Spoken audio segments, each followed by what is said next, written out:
Rasanya sih nggak akan jadi kata hantu.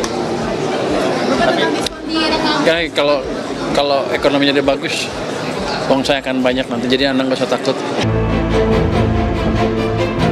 Ibu kota negara IKN terancam menjadi kota hantu. Termuat dalam tulisan sebuah artikel The Guardian, surat kabar Inggris yang dipublikasikan 29 Oktober 2025. The Guardian mengkritisi dana negara untuk proyek IKN menurun drastis. Pembangunan IKN disebut melambat dan sedikit pegawai negeri yang bersedia pindah dari Jakarta. Sementara itu, Menteri Keuangan Purbaya Yudi Sadewa justru optimistis IKN tak akan jadi kota hantu jika pertumbuhan ekonomi baik. Terkait apakah ada anggaran tambahan untuk IKN, Purbaya menjawab akan mengikuti amanah Presiden. Ke depan seperti apa? Rasanya sih nggak akan jadi kata hantu. Tapi ya kalau ekonominya dia bagus, uang saya akan banyak nanti. Jadi Anda nggak usah takut. Jadi jangan dengar prediksi siapa orang luar. Itu sering salah kok. Nanti baru kalau perlu tahun berikutnya ada dana pemerintah kita keluar lagi. Tapi yang jelas kita udah setujuin yang swasta membangun rumah di sana. Ada beberapa perusahaan gitu. Tapi gitu. Jadi sepertinya nggak berhenti, masih jalan terus. Tapi nggak secepat yang kita ikut dengan Pak Presiden aja seperti apa. Sebelumnya Presiden Prabowo menetapkan IKN sebagai ibu kota politik pada tahun 2028. Hal itu tertuang dalam Perpres nomor 79 tahun 2025 tentang pemuktahiran rencana kerja pemerintah. Dalam Perpres dirinci syarat IKN menjadi ibu kota politik 2028. Namun sejak dilantik sebagai presiden, Prabowo belum pernah mengunjungi IKN.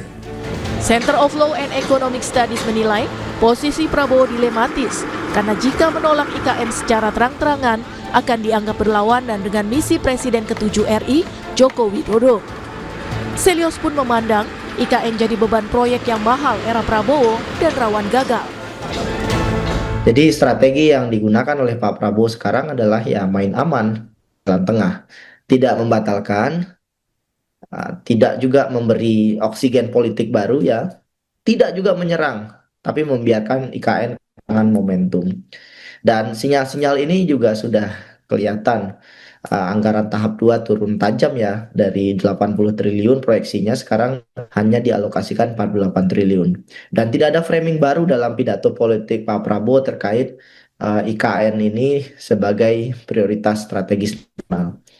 Artinya ke depannya Pak Prabowo sepertinya akan membiarkan saja IKN ini menjadi proyek gagal.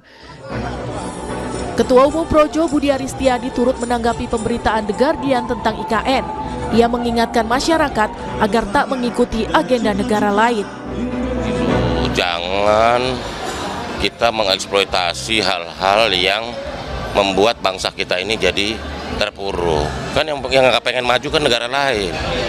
Kamu mau ya ikut agenda negara lain?